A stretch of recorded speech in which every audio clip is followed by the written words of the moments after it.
गोरखा जवानों का नाम सुनते ही सीना गर्व से चौड़ा हो जाता है। फर्स्ट और सेकेंड वर्ल्ड वॉर के साथ ही पाकिस्तान को घुटनों पर ला देने वाले इन जवानों के लिए मुख्यमंत्री योगी आदित्यनाथ ने एक बड़ा कदम उठाया है। गोरखपुर में गोरखा म्यूजियम की नींव रखी तो गोरखा भर्ती डिपो का सौंदर्यीकरण किया जाएगा। अभी देश में करीब 40,000 गोरखा सैनिक भारतीय सेना के माध्यम से राष्ट्र की सेवा कर रहे हैं।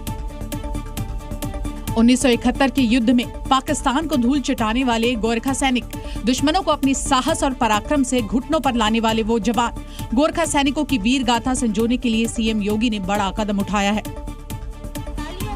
योगी आदित्यनाथ ने गोरखपुर में गोरखा युद्ध स्मारक का सौंदर्यीकरण के साथ ही एक म्यूजियम का भी शिलान्यास किया, जो गोरखा रेजिमेंट का पहला म्यूजियम है। कार्यक्रम में सीडीएस अनिल चौहान भी मौजूद रहे।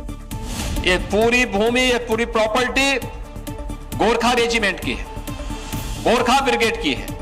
तो गोरखा ब्रिगेड के लिए रहेगा। गोरखा ब्रिगेड के साथ साथ आम जनमानस, हर भारतीय युवा तो इसको देखेगा ही। स्मारक के सौंदर्यीकरण और संग्रहालय के निर्माण पर करीब 45 करोड़ की लागत आएगी, जो देश का पहला गोरखा संग्रहालय होगा। इसमें ticket counter, water body, lift, light and sound show, 7D theatre, mural painting की व्यवस्थाएं होंगी।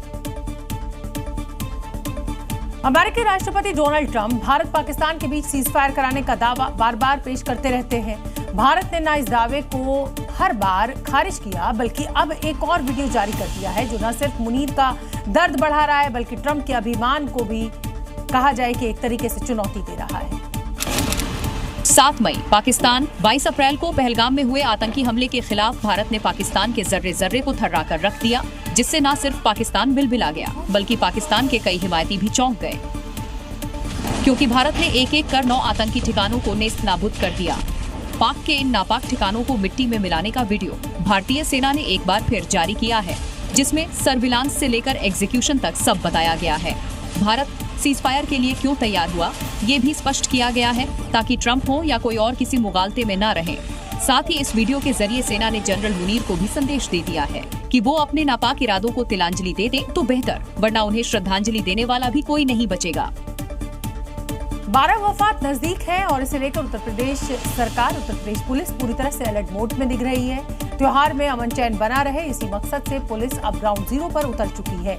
सूबे की सड़कों पर पुलिस ने फ्लैग मार्च किया और इससे लोगों को सुरक्षा का भरोसा मिला और खुराफातियों तक ये संदेश साफ पहुंचा कि अगर माहौल बिगाड़ने की कोशिश की तो पहले ही उसे नाकाम कर सख्त एक्शन लिया जाएगा।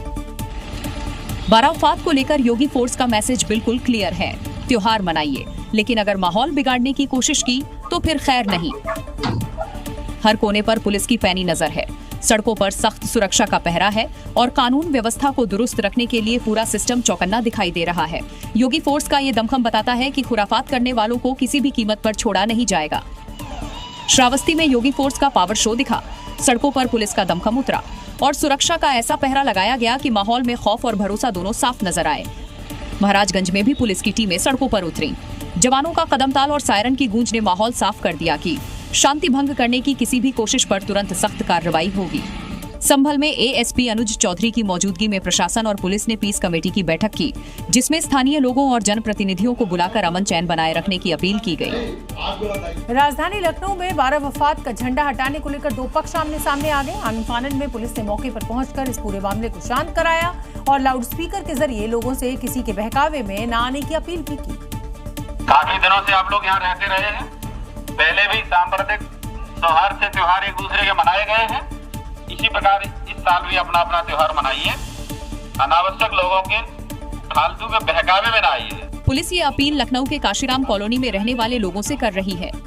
इसके पीछे की वजह एक धार्मिक झंडा है, जिसे लेकर विवाद हुआ और पुलिस गश्त करते हुए लोगों को इससे बचने की अपील कर रही है। आपको सूचनाएं देंगे, भड़काऊ बात कर सकते हैं, किसी की बात मत सुनिए। दरअसल कॉलोनी में 12 वफात का झंडा एक घर के बाहर ट्रांसफार्मर पर लगा दिया गया था, जिसे हिंदू शख्स ने हटा दिया और इसी बात को लेकर विवाद हो गया। हालांकि विवाद बढ़ने पर पुलिस ने मामला शांत कराकर गश्त शुरू कर दी।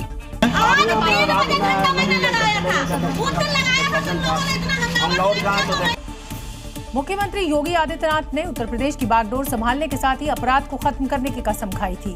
उसी कमिटमेंट को पिछले 8 सालों से वो पूरा भी करते आ रहे हैं और क्राइम करने वालों का बुलेट वाला ट्रीटमेंट भी लगातार इनके शासन में हो रहा है। तस्वीरें अलग अलग जिलों की हैं, लेकिन अपराध से ही जुड़ी हैं। कोई बदमाश है तो कोई तस्कर तो कोई दुष्कर्म का आरोपी, और सीएम योगी के अपराध पर जीरो टॉलरेंट कमिटमेंट के बाद बुलेट वाला ट्रीटमेंट जारी है। बेटी और व्यापारी की सुरक्षा में खतरा पैदा करेगा तो कानून का डंडा उसको ऐसे चपेटे में लेगा जैसे कि उसने कभी सोचा भी नहीं होगा। सहारनपुर से लेकर कानपुर तक योगी की पुलिस ने बदमाशों को लगड़ाकर चलने पर मजबूर कर दिया। आगरा में 25,000 का इनामी सत्यभान 15 साल से फरार था। आरोपियों से कट्टे, कारतूस और बाइक जब्त की गई हैं। सोनभद्र में योगी फोर्स ने दुष्कर्म के फरार आरोपी को पैरों पर चलने लायक नहीं छोड़ा है। आरोपी ने बेटी की अस्मत से खेला था। 24 घंटे में पुलिस ने इटावा, गाजियाबाद, उन्नाव, बाराबंकी में ऑपरेशन क्लीन के तहत बदमाशों को मुठभेड़ के बाद गिरफ्तार किया है। संदेश साफ है, या तो अपराध छोड़ो या फिर उत्तर प्रदेश, वरना योगी सबका इलाज करना जानते हैं। उत्तर प्रदेश के कासगंज में एक बार फिर तनाव की चिंगारी भड़क उठी। पैसों के विवाद में मुस्लिम युवकों ने एक हिंदू युवक की चाकू से गोदकर हत्या कर दी। पुलिस ने 12 घंटे के भीतर दोनों आरोपियों को पकड़ लिया। हत्या के बाद फरार आरोपियों की पुलिस टीम ने घेराबंदी की। आरोपी असलम और शमशुल उर्फ शुल्ला को मुठभेड़ के बाद गिरफ्तार कर लिया। दोनों आरोपी टांग में गोली लगने से घायल हो गए, जिन्हें इलाज के लिए अस्पताल में भर्ती कराया गया है। घटना के महज 12 घंटे के अंदर ही हत्या के दो मुख्य आरोपी असलम और शमशुल उर्फ शुल्ला को पुलिस मुठभेड़ के दौरान गिरफ्तार कर लिया गया। पुलिस ने दोनों को मौके से गिरफ्तार कर लिया, जबकि उनका एक साथी फरार हो गया। आरोपियों के कब्जे से 2 तमंचे, 4 जिंदा और 4 खोखा कारतूस, 315 बोर बरामद हुए। पैसे के लेन देन को लेकर दो पक्षों में विवाद इतना गंभीर हो गया कि चाकू से हमले में राजकुमार की मौके पर ही मौत हो गई, जबकि एक अन्य युवक गंभीर रूप से घायल हो गया। आरोप मुस्लिम समुदाय के असलम और उसके साथियों पर लगा। आरबीआई लोगों को सुरक्षित डिजिटल ट्रांजैक्शन और साइबर फ्रॉड से बचाने के लिए अवेयर कर रहा है। बावजूद लोग इस जाल में फंसी जाते हैं। उत्तर प्रदेश के वाराणसी में पुलिस ने ऐसे ही एक साइबर गिरोह का पर्दाफाश किया है, जो लोगों को नए नए तरीकों से अपना शिकार बनाता था, जिसके लिए बाकायदा कॉल सेंटर भी बनाया गया था। ये तस्वीर उसी दफ्तर की है जहां योगी फोर्स ने छापा मारकर वाराणसी के रोहनिया में चल रहे जामताड़ा यानी साइबर गैंग का पर्दाफाश किया है। ये गैंग लोगों को जल्द रुपए कमाने का झांसा देता था। जो नहीं फंसते उन्हें डिजिटली अरेस्ट कर लेता, कभी रिलेटिव बनकर तो कभी ईडी, सीबीआई बनकर। ये तकरीबन 25 से 30 लोग हैं जो कि मौके से मिले हैं, और ये लोग कॉल सेंटर चला के और निवेश के नाम पे लोगों के साथ धोखाधड़ी करते थे। इन सभी को हिरासत में ले लिया गया है। ये गिरोह साइबर ठगी के जरिए ऐंठे गए पैसे को हवाला के जरिए ठिकाने भी लगाता था। अब पुलिस यहाँ बरामद किए गए लैपटॉप, कंप्यूटर और मोबाइल के डेटा खंगाल रही है। उत्तर प्रदेश के लखनऊ और जालौन में एबीवीपी कार्यकर्ताओं ने प्रदेश सरकार में मंत्री ओम प्रकाश राजभर का पुतला फूंका। कार्यकर्ताओं का ये विरोध मंत्री के उस बयान को लेकर था जिसमें उन्होंने छात्रों को गुंडा बताया था और छात्रों पर पुलिस लाठीचार्ज का समर्थन किया था, जिसके बाद भड़के छात्र सड़कों पर उतरे और मंत्री ओम प्रकाश राजभर के खिलाफ मोर्चा खोल दिया है। तस्वीरें लखनऊ में ओपी राजभर के गौतमपल्ली आवास के बाहर और जालौन से सामने आई हैं, जहां छात्रों ने जमकर नारेबाजी की और मंत्री का पुतला जलाया।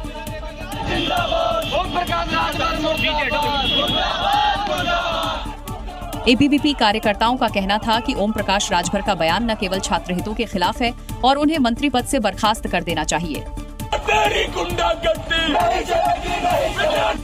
एलएलबी कोर्स को बार काउंसिल से मान्यता नहीं मिलने पर 1 सितंबर को बाराबंकी की श्री रामस्वरूप यूनिवर्सिटी में छात्रों ने प्रदर्शन किया था, जिसमें एबीवीपी कार्यकर्ताओं और पुलिस के बीच धक्का मुक्की हुई। पुलिस ने छात्रों पर लाठीचार्ज किया था। ओपी राजभर ने कार्रवाई का समर्थन और गुंडे वाला बयान पर अब घमासान छिड़ गया है। पूरे देश में गणेश विसर्जन का सिलसिला शुरू हो गया है, लेकिन मध्य प्रदेश के भोपाल में विसर्जन में मुस्लिम समुदाय के डीजे और लाइट इस्तेमाल न करने की अपील की जा रही है और ये अपील हिंदू उत्सव समिति की ओर से की जा रही है। मुस्लिम समाज के लोगों को आप डीजे का काम देंगे तो उन्हें हमारे धर्म में से कोई आस्था नहीं रहेगी। ये फरमान आने वाले गणेश विसर्जन को लेकर भोपाल में जारी हुआ है। हिंदू उत्सव समिति का कहना है कि दूसरे वर्ग की बजाय हिंदुओं को रोजगार मिलना चाहिए, क्योंकि ये आस्था का मामला है। डीजे भी हिंदू का हो, बैंड भी हिंदू के हो, और जो भी आयोजन में कार्य हो रहा है उसमें हमारे हिंदू भाइयों को ही रोजगार मिले। यानी आने वाले त्योहारों में मुसलमानों का डीजे और लाइट सिस्टम के बॉयकॉट की बात कही जा रही है। इससे पहले भी हिंदू त्योहारों में मुसलमानों की एंट्री को लेकर विवाद होता रहा है। नवरात्रि के दौरान गरबा में मुसलमानों की एंट्री पर बैन लगाया जाता है, तो वही कांवड़ यात्रा में भी आस्था को ध्यान रखते हुए हिंदू दुकानों से सामान खरीदने के लिए पहचान बताने का आदेश जारी हुआ था। एक ओर ट्रंप लगातार टैरिफ बढ़ा रहे हैं तो दूसरी ओर भारत चुप रहा और अब जब चुप्पी टूटी तो पूरा भारत टैरिफ को भूल जीएसटी में किए गए सुधारों को लेकर राहत की सांस ले रहा है और इसका इंतजार उद्योग जगत और उपभोक्ता दोनों को लंबे समय से था और अब तो मौके की नजाकत भी आ गई थी। जिसके बाद जीएसटी काउंसिल की 56वीं बैठक में लिया गया इतना बड़ा फैसला कि मिडिल क्लास पर अभी से दिवाली की खुमारी छा गई है। केंद्र सरकार ने जीएसटी में 12 और 28% वाले स्लैब खत्म कर दिया है। अब सिर्फ 5 और 18% के स्लैब ही इस फ्रेमवर्क में रह गए हैं। जीएसटी का ये नया सिस्टम नवरात्र के पहले दिन से लागू हो जाएगा। सरकार के इस फैसले से जहां टैक्स के नियमों का पालन आसान होगा, वहीं घरेलू खपत में जोरदार उछाल आने की उम्मीद है। जीएसटी 2.0 के तहत किए गए इन सुधारों का चौतरफा असर दिखेगा। उपभोक्ताओं के लिए जहां कई तरह के प्रोडक्ट सस्ते होंगे, वहीं इन्हें बनाने वाली कंपनियों की बैलेंस शीट में भी सुधार आएगा और भारत दुनिया की चौथी सबसे बड़ी इकोनॉमी से तीसरी बड़ी इकोनॉमी बनने की दिशा में एक बड़ी छलांग लगा देगा। दीपावली का त्योहार आने में अभी करीब 1.5 महीने का वक्त बचा है, लेकिन बाजार का जोश अभी से हाई दिख रहा है और इसकी वजह है जीएसटी की नई दरें जो खरीदारी के लिए आपको मजबूर कर देंगी। जीएसटी 2.0 के तहत सभी तरह के खाद्य और कपड़ों को 5% के स्लैब में रखा गया है। इलेक्ट्रॉनिक्स आइटम पर जीएसटी 28% से घटाकर 18% कर दी गई है। छोटी कारें भी 18% के दायरे में आ गई हैं। 350 सीसी तक की स्कूटी बाइक पर लगने वाला जीएसटी अब 28% से घटकर 18% हो जाएगा। दवाओं को 5% या बिना जीएसटी के ही रखा जाएगा। हेल्थ बीमा को 18 की बजाय अब 5 या 0% के स्लैब में आ जाएगा। एफएमसीजी के ज्यादातर आइटम 5% की कैटेगरी में आएंगे। सीमेंट को 28% की जीएसटी से घटाकर 18% वाले स्लैब में किया जा रहा है। सैलून सर्विस भी 18% से घटकर 5% के स्लैब में आ जाएगा। वहीं सिनेमा पर लगने वाला जीएसटी 12% से घटाकर 5% करने का प्रस्ताव है। एनडीए ने प्रधानमंत्री नरेंद्र मोदी और उनकी मां को लेकर की गई अभद्र टिप्पणी को लेकर आज बिहार बंद का आह्वान किया था। इस बंद में भारतीय जनता पार्टी समेत एनडीए के तमाम घटक दल शामिल हुए और सड़कों पर उतरे बीजेपी कार्यकर्ताओं ने राहुल गांधी और तेजस्वी यादव के खिलाफ विरोध प्रदर्शन किया। इस मौके पर कार्यकर्ताओं ने पीएम मोदी और उनकी मां को लेकर की गई अभद्र टिप्पणी को गलत बताया है। महिला कार्यकर्ताओं ने हाथों में तख्तियां लेकर कांग्रेस और आरजेडी विरोधी नारे लगाए। बाद में बीजेपी प्रदेश कार्यालय के बाहर धरना दिया। प्रधानमंत्री मोदी ने इस घटना पर कहा था, मेरी मां का राजनीति से कोई लेना देना नहीं था, फिर उन्हें क्यों अपमानित किया गया। मैं कांग्रेस और राजद को माफ कर सकता हूं, लेकिन बिहार की जनता कभी माफ नहीं करेगी। अब एनडीए का कहना है कि इस संदेश को हर गली कस्बे तक पहुंचाया जाएगा कि माताओं और बहनों का अपमान किसी कीमत पर बर्दाश्त नहीं होगा।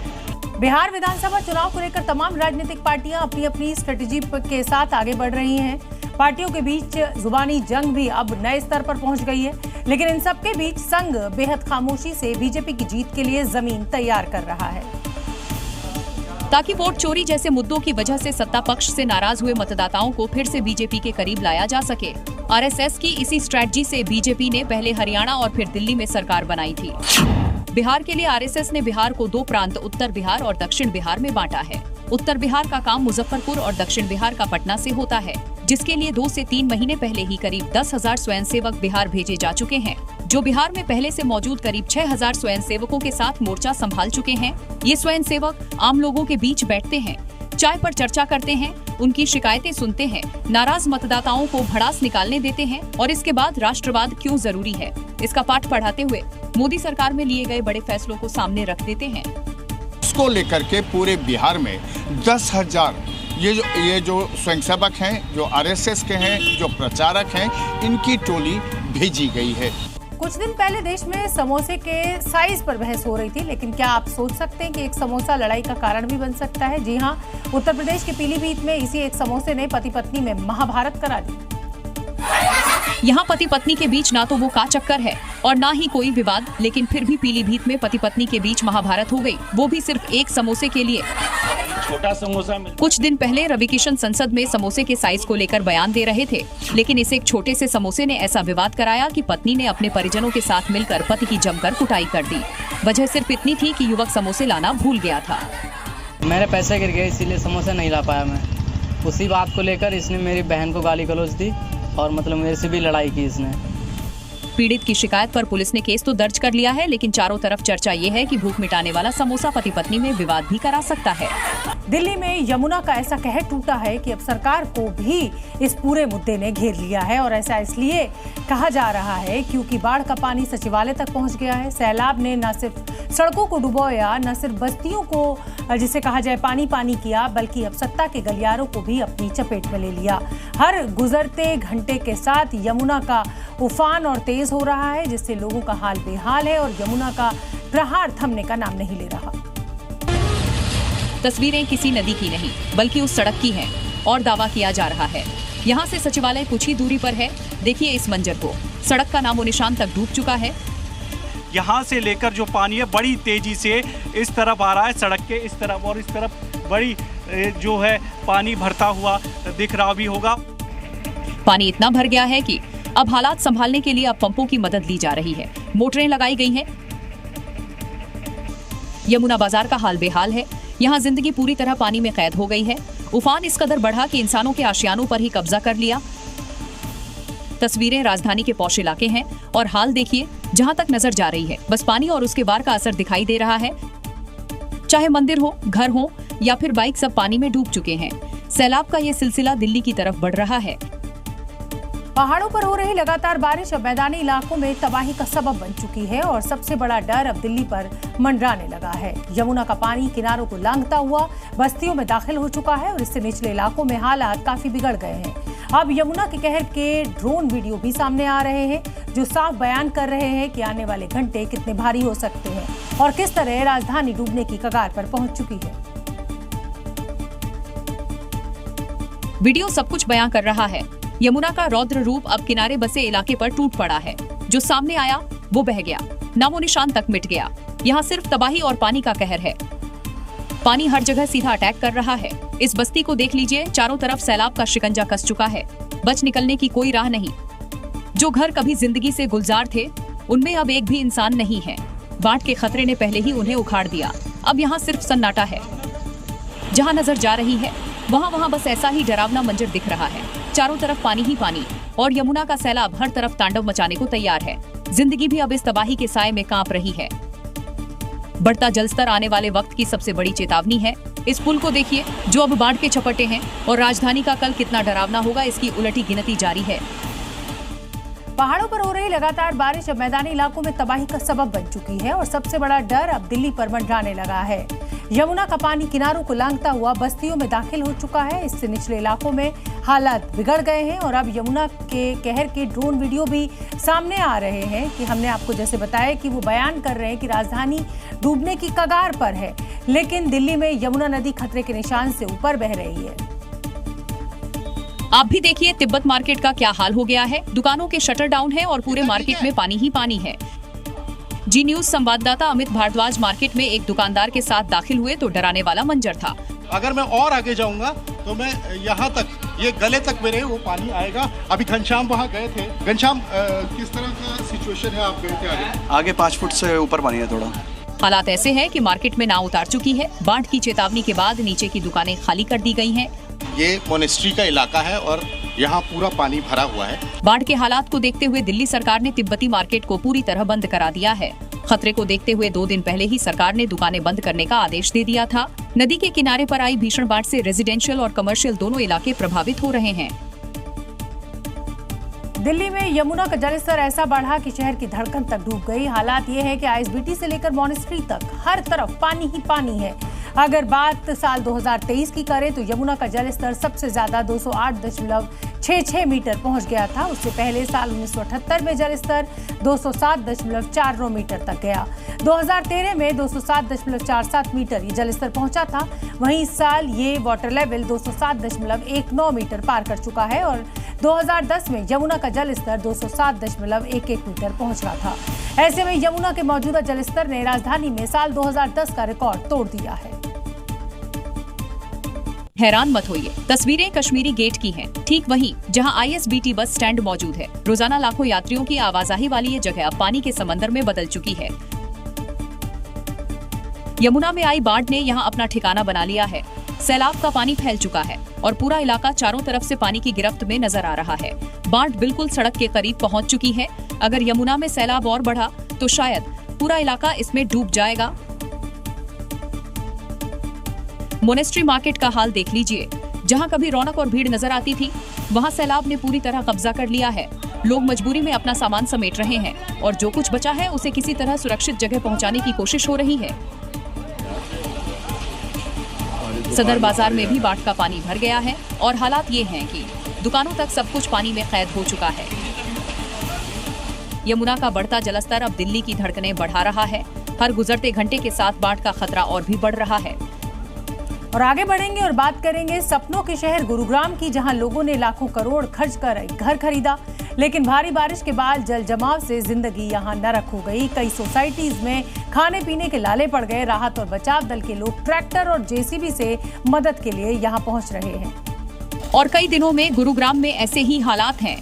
पंप सेट से पानी निकालने की कोशिश की जा रही है, लेकिन कोई असर नहीं पड़ रहा है। यमुना नदी का जलस्तर बढ़ने के बाद पानी नहीं निकल रहा है। इससे हालात और बिगड़ रहे हैं। महंगी सोसाइटी में कारें जल समाधि ले रही हैं। हालात ऐसे हो गए हैं कि गाड़ी से आना जाना मुश्किल है। राहत और बचाव दल के लोग जेसीबी से आना जाना कर रहे हैं। सोसाइटी में रहने वाले लोग जरूरत के सामान ट्रैक्टर से लाने जा रहे हैं।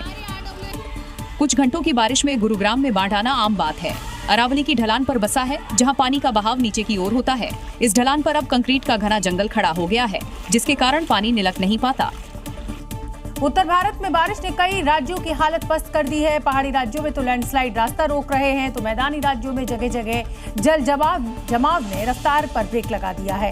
हरियाणा के कई शहर बारिश से बदहाल हैं।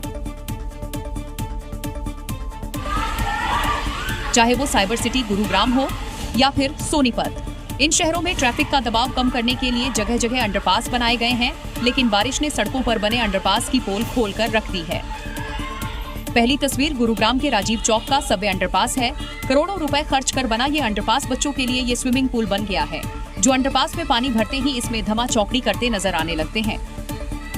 अब दूसरी तस्वीर की कहानी भी जान लीजिए, जो सोनीपत की है, जहां एक स्कूल बस बीच अंडरपास फंस गई। काफी देर तक ड्राइवर बस को आगे बढ़ाने की कोशिश करता रहा, लेकिन बस वहां से नहीं हिली, जिसके बाद बच्चों का रेस्क्यू करना पड़ा।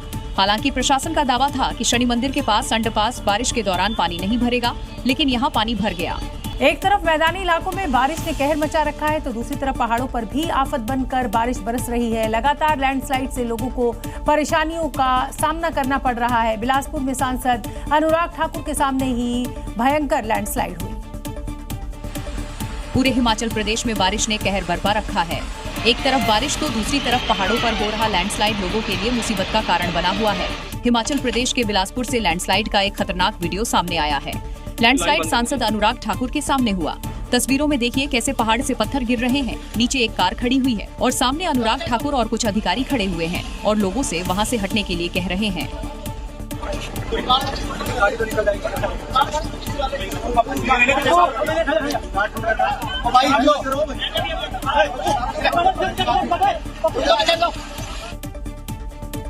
सितंबर के महीने में आसमानी आफत से लोग परेशान हैं। पहाड़ों पर बारिश और दरकते पहाड़ों ने मुश्किलें और बढ़ा दी हैं। हिमाचल प्रदेश में मॉनसून का कहर भी लगातार जारी है और एक तरफ लैंडस्लाइड तो दूसरी तरफ भारी बारिश के चलते मंडी से कुल्लू मनाली जाने वाला रास्ता पूरी तरह से जाम है, जिसकी गवाही ये तस्वीरें दे रही हैं। देखिए NH3 यानी चंडीगढ़ मनाली हाईवे पूरी तरह से जाम दिख रहा है। जी मीडिया संवाददाता ब्रजेश तिवारी दिखा रहे हैं कि कैसे यहाँ लैंडस्लाइड और बारिश की वजह से ट्रैफिक की रफ्तार पर ब्रेक लग गया है।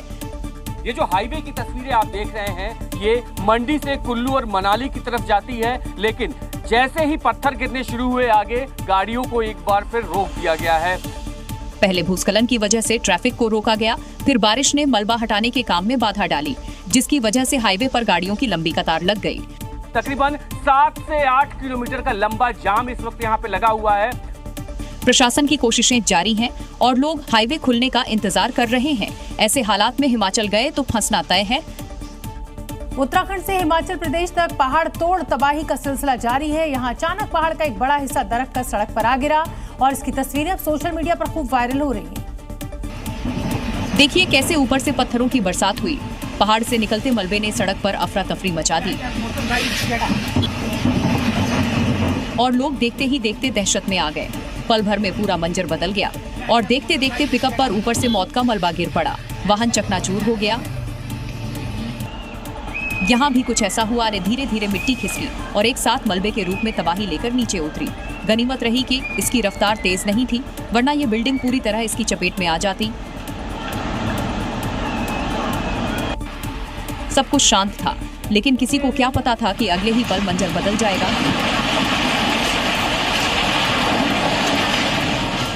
आंखों के सामने हालात ऐसे बने कि लोग सन्न रह गए। देखते देखते पत्थरों ने वार किया, ऊपर से दीवार टूटी और धड़ाम से नीचे आ गिरी। सड़क पर मलबा फैल गया। राहत की बात यह रही कि जिस वक्त हादसा हुआ उससे कुछ ही देर पहले वहां से एक कार निकल गई थी, वरना तस्वीरें और भी खौफनाक हो सकती थी। और उधर उत्तराखंड में भी आसमान से बरसी आफत ने पहाड़ों को हिलाकर रख दिया है। सड़कों पर तबाही, नदियों में उफान और पहाड़ों पर हादसों की झड़ी लग गई है। हालात ऐसे कि जिंदगी पूरी तरह अस्त व्यस्त हो गई है। देखिए ये खौफनाक मंजर, पल भर में पूरा मकान जमीन पर बिखर गया। दीवारें ताश के पत्तों की तरह ढह गईं और ऐसा टूटी मानो ऊपर से मौत बरस गई हो। मिट्टी धंसने के दबाव ने मकान को टिकने नहीं दिया।